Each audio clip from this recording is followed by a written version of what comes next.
இன்று செப்டம்பர் மாதம் 19ஆம் தேதி 2024ஆம் ஆண்டு வியாழக்கிழமை. தலைப்புச் செய்திகள். கனடாவில் தற்காலிக குடியிருப்பாளர்களின் எண்ணிக்கையை குறைக்கும் ஒரு பகுதியாக வெளிநாட்டு மாணவர்களுக்கு வழங்கும் கல்வி அனுமதிகளின் எண்ணிக்கையை மேலும் குறைப்பதாக அரசு அறிவித்துள்ளது. ஜனாதிபதி பொது வேட்பாளர் அரியநேத்திரனுக்கு தமிழ் மக்கள் அனைவரும் ஒன்று திரண்டு வந்து வாக்களிக்க வேண்டும் என தமிழ் மக்கள் கூட்டணியின் தலைவரும் பாராளுமன்ற உறுப்பினருமான சி.வி. விக்னேஸ்வரன் வேண்டுகோள் விடுத்துள்ளார். ஜனாதிபதி தேர்தலில் ரணில் விக்ரமசிங்கவுக்கு தனது ஆதரவை வழங்குவதாக தமிழ் தேசிய கூட்டமைப்பின் வன்னி மாவட்ட பாராளுமன்ற உறுப்பினர் வினோ நோகராதலிங்கம் தெரிவித்துள்ளார். ஆந்திர மாநிலத்தில் எதிர்வரும் 1ஆம் தேதி முதல் மதுபான கடைகள் அனைத்தும் தனியார்மயமாக்கப்படும் என்று மந்திரி சபை கூட்டத்தில் தீர்மானம் நிறைவேற்றப்பட்டுள்ளது. அமீரகத்தை சேர்ந்தவர்கள் வரும் 2025ஆம் ஆண்டு புனித ஹஜ் பயணம் மேற்கொள்ள இன்று முதல் வருகிற 30ஆம் தேதி வரை விண்ணப்பிக்கலாம் என்று அமீரக இஸ்லாமிய விவகாரத்துறை பொது ஆணையம் அறிவித்துள்ளது. வணக்கம். கனடாவில் தற்காலிக குடியிருப்பாளர்களின் எண்ணிக்கையை குறைக்கும் ஒரு பகுதியாக வெளிநாட்டு மாணவர்களுக்கு வழங்கும் கல்வி அனுமதிகளின் எண்ணிக்கையை மேலும் குறைப்பதாக அரசு அறிவித்துள்ளது. குடியேற்றம் நமது பொருளாதாரத்துக்கு ஒரு நன்மை என்றாலும் அதை தவறாக பயன்படுத்திக் கொள்ளும் போது நாங்கள் ஒடுங்குகிறோம் என்று பிரதமர் ட்ரூடோ கூறியுள்ளார். கனடாவில் 2023ஆம் ஆண்டு 5.09 லட்சம் பேருக்கும் 2024ஆம் ஆண்டின் முதல் 7 மாதங்களில் 1.75 பேருக்கும் அனுமதி வழங்கப்பட்டது. தற்போதைய கட்டுப்பாட்டால் 2025ஆம் ஆண்டு வழங்கப்பட்ட வெளிநாட்டினருக்கு எண்ணிக்கையை 4.37 லட்சமாக குறைக்கும் என்று அரசு தெரிவித்துள்ளது. கனேடிய கடலோர காவல்படை கப்பலின் பணியாளர் ஒருவர் காணாமல் போனது தொடர்பான தேடுதல் பணி நேற்றுடன் நிறைவடைந்துள்ளதாக கடலோர காவல் படையினர் தெரிவித்துள்ளனர். திங்கட்கிழமை காலை வின்சென்ட் மசி செயின்ட் ஜான்ஸ் என்எல்க்கு வந்தபோது அவர் காணாமல் போனதாக தெரிவிக்கப்படுகிறது. கப்பலில் இருந்த அவசர தேடுதல் பணிக்குழு தேடியதாகவும் ஆனால் அவரை கண்டுபிடிக்க முடியாத நிலையில் கடல் மற்றும் வான்வழி தேடுதல் தொடங்கியதாக கடலோர காவல் படையினர் தெரிவித்தனர். காணாமல் போன பணியாளர் இறுதியாக ஞாயிற்றுக்கிழமை மாலை நியூஃபவுண்ட்லாந்தின் வடகிழக்கு கடற்கரையில் கப்பல் பயணித்த போது கப்பலில் காணப்பட்டதாக கடலோர காவல்படை கூறுகிறது. இந்த சம்பவம் தொடர்பாக மேலதிக விவரங்கள் வழங்கப்படவில்லை என்றும் இந்த விவகாரத்தை காவல்துறை காணாமல் போனோர் வழக்காக விசாரிக்கும் என்று செய்தி தொடர்பாளர் கரியன் சாரூன் தெரிவித்துள்ளார். நுகர்வோர் விலை குறியீடு சிபிஐ ஆகஸ்ட் 2023 முதல் ஆகஸ்ட் 2024 வரை வெறும் 2 விழுக்காடு மட்டுமே உயர்ந்துள்ளது என்று கனேடிய புள்ளி விவரங்கள் தெரிவிக்கின்றன. இது 3 ஆண்டுகளில் கனேடியர்கள் கண்டிராத ஒட்டுமொத்த விலைகளில் மெதுவான அதிகரிப்பு ஆகும். இதற்கு குறைந்த பெட்ரோல் விலை பணவீக்கத்தின் சரிவுக்கு ஓரளவு காரணமாகும் என்று புள்ளி விவர அறிக்கை செப்டம்பர் 17ஆம் தேதி தெரிவித்தது. கனேடியர்கள் இன்னும் அதிக அடமான வட்டி செலவுகள் மற்றும் வாடகை விலைகளை எதிர்கொள்கின்றனர். இது நுகர்வோர் விலை குறியீட்டை உயர்வாக வைத்திருப்பதாக புள்ளி விவர அறிக்கை கூறுகிறது. இது ஜூலை மாதத்தில் 0.4 விழுக்காடு அதிகரித்த பிறகு ஆகஸ்ட் மாதத்தில் நுகர்வோர் விலை குறியீடு 0.2 விழுக்காடு குறைந்துள்ளது. மேலும் விமான கட்டணம், ஆடைகள், பாதணிகள் மற்றும் சுற்றுலா பயணங்கள் போன்றவற்றுக்கான குறைந்த விலையை நுகர்வோர் கண்டனர் என்று புள்ளி விவரங்கள் தெரிவித்துள்ளது.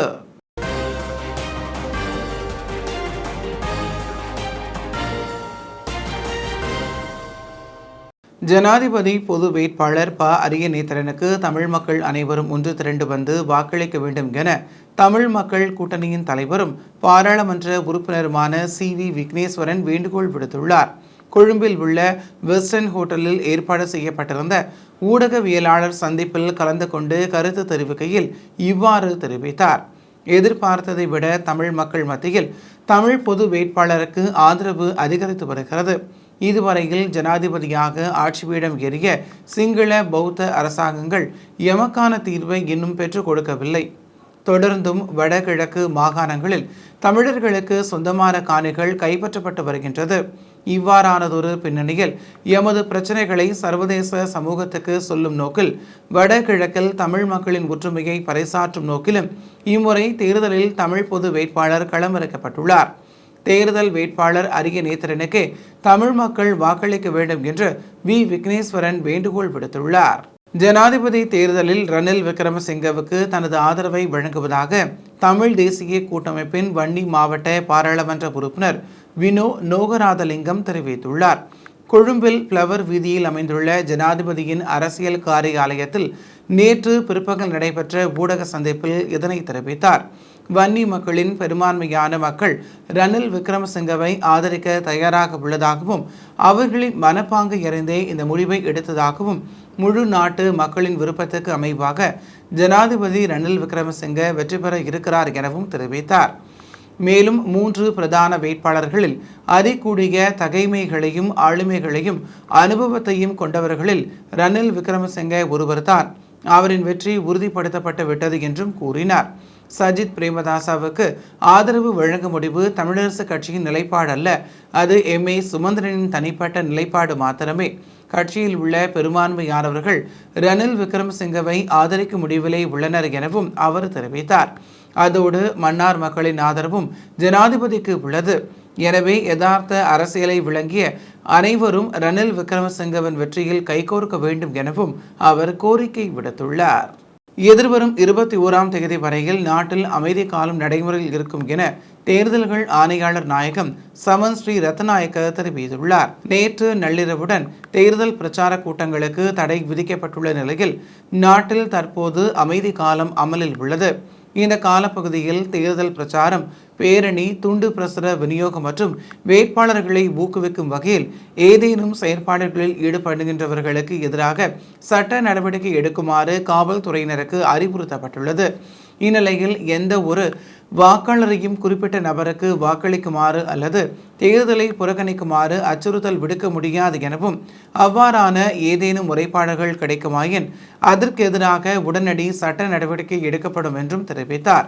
அதே நேரம் விருந்து உபசாரங்களை ஏற்பாடு செய்தல் உள்ளிட்ட நடவடிக்கைகளுக்கு எதிராக கையூட்டல் தொடர்பான சட்டத்தின் கீழ் தண்டனை வழங்கப்படும். இதேவேளை நாடளாவிய ரீதியில் அமைக்கப்பட்டுள்ள ஜனாதிபதி வேட்பாளர்களின் 13,314 தேர்தல் செயல்பாட்டு காரியாலயங்கள் இன்று நள்ளிரவுடன் அகற்றப்பட வேண்டும் என தேர்தல்கள் ஆணைக்குழு தெரிவித்துள்ளது. தமிழ் பொது வேட்பாளரின் பின்னணியில் உள்ளவர்கள் தற்போது இனவாதத்தை தூண்டுபவர்களாகவே இருப்பதாக மூத்த போராளி ராகவன் குற்றம் சுமத்தியுள்ளார். யாழ் ஊடக அமையத்தில் நேற்று இடம்பெற்ற ஊடகவியலாளர் சந்திப்பில் கலந்து கொண்டு கருத்துரைக்கும் போதே அவர் இதனை தெரிவித்துள்ளார். அத்துடன் தமிழ் பொது வேட்பாளர் தரப்பை சேர்ந்தவர்கள் குறுகிய நோக்கில் இனவாதத்தை பேசி தமது எதிர்கால அரசியலுக்கு திட்டமிடுவதாக கூறினார். எனவே தமிழ் மக்கள் யாருக்கு வாக்களிப்பது என்பது தொடர்பில் சிந்தித்து செயற்பட வேண்டும் என்றும் மூத்த போராளி ராகவன் தெரிவித்தார். வடக்கு, கிழக்கு மற்றும் மலையக மக்கள் அனைவரும் ஜனாதிபதி ரணில் விக்ரமசிங்கவுக்கு ஆதரவாக இருப்பதாக வெளிவிவகார அமைச்சர் அலி சப்ரி தெரிவித்துள்ளார். பம்பலப்பிட்டியில் நேற்று இடம்பெற்ற ஊடகவியலாளர் மாநாட்டில் இதனை அவர் தெரிவித்தார். நாட்டை கட்டியெழுப்பிய தலைவருக்கு அனைவரும் சேர்ந்து ஒத்துழைக்க வேண்டும். இந்த தேர்தலில் எவரும் இன மத பற்றி பேசவில்லை, அதுவே ஒரு வெற்றியாகும் என கூறினார். அரச உத்தியோகத்தர்களின் சம்பளம் மற்றும் பெருந்தோட்ட மக்களின் சம்பளமும் அதிகரிக்கப்பட்டுள்ளது. அனைத்து மக்களது தேவைகளையும் நிறைவேற்றி இன பேதமின்றி மக்களின் பிரச்சனைகளை தலைவர் ரணில் விக்ரமசிங்கவினால் மாத்திரமே தீர்க்க முடியும். எனவே மாற்றம் ஒன்று ஏற்பட வேண்டும் என்றால் ரணில் விக்ரமசிங்கவிடம் மீண்டும் நாட்டை ஒப்படைக்க வேண்டும் என்று வெளி விவகார அமைச்சர் அலி சப்ரி தெரிவித்துள்ளார். தேர்தலுக்கான பாதுகாப்பு நடவடிக்கைகளுக்காக நாடு முழுவதும் 63,000க்கும் மேற்பட்ட காவல்துறையினர் கடமையில் ஈடுபடுத்தப்பட உள்ளதாக காவல்துறை பேச்சாளர் நிஹால் தல்துவ தெரிவித்துள்ளார். அத்துடன் வீதிகளில் அமைக்கப்பட்டுள்ள தற்காலிக காவலரண்களில் 3,250 விசேட அதிரடி படையினர் கடமையில் ஈடுபட்டுள்ளனர். எந்த ஒரு சந்தர்ப்பத்திலாவது தேசிய பாதுகாப்புக்கு அச்சுறுத்தல் ஏற்படும் வகையில் ஒன்று கூடல்களை நடத்துவது மற்றும் சமூக ஊடகங்களை பயன்படுத்துவதற்கு எதிராக கடுமையான நடவடிக்கை எடுக்கப்படும் என காவல்துறை பேச்சாளர் நிஹால் தல்துவ குறிப்பிட்டுள்ளார். இதேவேளை நாடு முழுவதிலும் ஒட்டப்பட்டுள்ள ஜனாதிபதி தேர்தல் தொடர்பான சுவரொட்டிகளை அகற்றும் பணிகள் தற்போது ஆரம்பிக்கப்பட்டுள்ளமை குறிப்பிடத்தக்கது.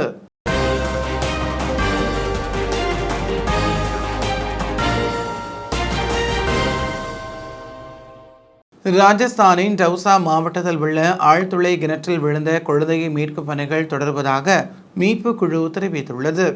ராஜஸ்தானின் டவுசா மாவட்டம் பாண்டூகி என்ற இடத்தில் நேற்று மாலை 6 மணி அளவில் 35 அடி ஆழ ஆழ்துளை கிணற்றில் 2.5 வயது பெண் குழந்தை தவறி விழுந்துள்ளது. தேசிய பேரிடர் மேலாண்மை மீட்பு படையினர், தீயணைப்பு படையினர் மற்றும் காவல்துறை வரவழைக்கப்பட்டு தொடர்ந்து அங்கு மீட்பு பணிகள் நடந்து வருகின்றன. சுமார் 15 அடி ஆழத்தில் குழந்தை சிக்கியுள்ளது. குழந்தை விழுந்த இடத்தின் பக்கத்து நிலத்தில் JCB இயந்திரம் மூலம் பள்ளம் தோண்டி குழந்தையை மீட்பும் பணிகள் நடைபெற்று வருகிறது என்று மீட்பு குழு அதிகாரிகள் தெரிவித்துள்ளனர். ஆந்திர மாநிலத்தில் எதிர்வரும் 1ஆம் தேதி முதல் மதுபான கடைகள் அனைத்தும் தனியார் மயமாக்கப்படும் என்று மந்திரி சபை கூட்டத்தில் தீர்மானம் நிறைவேற்றப்பட்டுள்ளது. புதிய மதுபான கொள்கைகளின்படி ஆண்டுக்கு 2000 கோடி ரூபாய் அரசுக்கு வருவாய் கிடைக்கும் என்றும் விண்ணப்பதாரர்களின் பெயர்கள் குலுக்கல் முறையில் தேர்வு செய்யப்பட்டு அவர்களுக்கு கடைகள் ஒதுக்கீடு செய்யப்படும் என்றும் தெரிவித்துள்ளது. அத்துடன் இந்தியாவில் தயாரிக்கப்பட்ட வெளிநாட்டு வகை மது ஆந்திராவில் விற்பனைக்கு கொண்டுவர தடை விதிக்கப்பட்டுள்ளது. பொதுமக்களின் உடல்நலம் பாதிக்காத வகையில் மதுபான கொள்கைகள் செயல்படுத்தப்படும் என அதிகாரிகள் தெரிவித்தனர். மேலும் குறைந்த விலையில் தரமான மதுபானங்களை அறிமுகம் செய்ய வேண்டும் எனவும் உத்தரவிடப்பட்டுள்ளது. கேரளாவில் அதிகரித்து வரும் நிபா வைரஸ் பரவலால் தமிழக கேரள எல்லை பகுதிகளில் கண்காணிப்பு பணிகளை மேற்கொள்ள பொது சுகாதாரத்துறை உத்தரவு பிறப்பித்துள்ளது. இதனையடுத்து குமரி மாவட்ட எல்லையான களியக்காவிளை தடுப்பு அருகே மாவட்ட சுகாதாரத்துறை அதிகாரிகள் காய்ச்சல் தடுப்பு முகாமை அமைத்து தீவிர கண்காணிப்பில் ஈடுபட்டுள்ளனர். இந்நிலையில் கேரளாவில் இருந்து குமரி மாவட்டத்துக்கு வரும் அனைத்து வாகனங்களையும் பரிசோதனை செய்து காய்ச்சல் அறிகுறிகளோடு வருபவர்களை கண்டறிந்து அவர்களுக்கு சிகிச்சை அளிக்கப்படும் எனவும் அதிகாரிகள் தெரிவித்தனர். மேலும் சுகாதார குழுவினர் 24 மணி நேரமும் கண்காணிப்பு பணிகள் மேற்கொள்ள வேண்டும் என உத்தரவு பிறப்பிக்கப்பட்டுள்ளது. அதுபோல அனைத்து அரசு மற்றும் தனியார் மருத்துவமனைகளிலும் நிபா வைரஸ் அறிகுறியுடன் சிகிச்சைக்கு வருபவர்களின் விவரங்களை உடனே தெரிவிக்க வேண்டும் எனவும் உத்தரவிடப்பட்டுள்ளது. நடிகர் விஜயின் வருகை பெரியார் அரசியலுக்கு மேலும் வலு சேர்க்கும் வகையில் உள்ளது என்று விடுதலை சிறுத்தைகள் கட்சியின் தலைவர் தொல் திருமாவளவன் கூறியுள்ளார். திருப்பூரில் இடம்பெற்ற செய்தியாளர் சந்திப்பில் இதனை அவர் தெரிவித்துள்ளார். 2026ஆம் ஆண்டில் ஆட்சியில் பங்கு, அதிகாரத்தில் பங்கு என்று கோவையில் விடுதலை சிறுத்தைகள் கட்சியினர் சுவரொட்டி ஒட்டியிருப்பது ஒரு ஜனநாயக பூர்வமான கோரிக்கையாகும். அதிகாரத்தை ஜனநாயகப்படுத்துவது எங்களின் நிலைப்பாடு. தற்போது திமுக கூட்டணியில் இருந்து கொண்டுதான் வலியுறுத்துகிறோம் என்றும் தெரிவித்தார். மேலும் ஒரே நாடு ஒரே தேர்தல் நிலைப்பாட்டில் எங்களுக்கு சிறிதளவும் உடன்பாடில்லை. ஏற்கனவே இதனை எதிர்த்திருக்கிறோம். மீண்டும் ஜனநாயக சக்திகளை ஒன்று திரட்டி எதிர்ப்பு குரல்களை ஓங்கி ஒலிக்க செய்வோம் என்று தொல் திருமாவளவன் தெரிவித்துள்ளார். ஒரே நாடு ஒரே தேர்தல் திட்டம் நடைமுறைக்கு சாத்தியமற்றது என்று தமிழக முதலமைச்சர் மு.க.ஸ்டாலின் எதிர்ப்பு தெரிவித்துள்ளார். சட்டசபைகளுக்கு ஒரே நேரத்தில் வாக்குப்பதிவுக்கு வகை செய்யும் வகையில் ஒரே நாடு ஒரே தேர்தலுக்கு பிரதமர் மோடி தலைமையில் நடந்த மந்திரி சபை கூட்டத்தில் ஒப்புதல் அளிக்கப்பட்டுள்ளது. இதேவேளை ஒரே நாடு ஒரே தேர்தல் திட்ட ஒப்புதலுக்கு காங்கிரஸ் உள்ளிட்ட எதிர்க்கட்சிகள் கடும் எதிர்ப்பை தெரிவித்துள்ளன. இந்நிலையில் ஒரே நாடு ஒரே தேர்தல் என்பது நடைமுறைக்கு மாறான ஒரு முன்மொழிவாகும் என்றும் இது இந்தியாவின் கூட்டாட்சி முறைக்கு எதிரானது என்றும் தமிழக முதலமைச்சர் எதிர்ப்பு தெரிவித்துள்ளார். மேலும் பாஜகவின் கோபால் தான் ஒரே நாடு ஒரே தேர்தல் முறைக்கு அமைச்சரவை ஒப்புதல் அளித்துள்ளது. ஒரு கட்சியின் பேராசைக்கு ஏற்ப இந்தியாவின் ஜனநாயகத்தை வளைக்க முடியாது. எனவே இது போன்ற திசை மாற்றும் விவகாரங்களில் தங்கள் சக்தியை மத்திய அரசு செலவிடாமல் வேலைவாய்ப்பின்மை, விலைவாசி உயர்வு போன்ற பிரச்சனைகளில் கவனம் செலுத்த வேண்டும் என்று முதலமைச்சர் மு.க.ஸ்டாலின் தனது எக்ஸ் தளத்தில் பதிவிட்டுள்ளார்.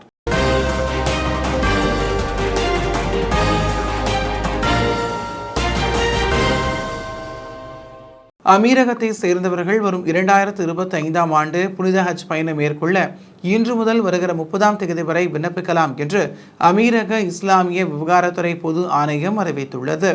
அதன்படி விண்ணப்பிக்கும் நபர்கள் 12 வயதை அடைந்தவராகவும் கடந்த 5 ஆண்டுகளில் புனித ஹஜ் பயணத்தை மேற்கொள்ளாதவராகவும் இருக்க வேண்டும்.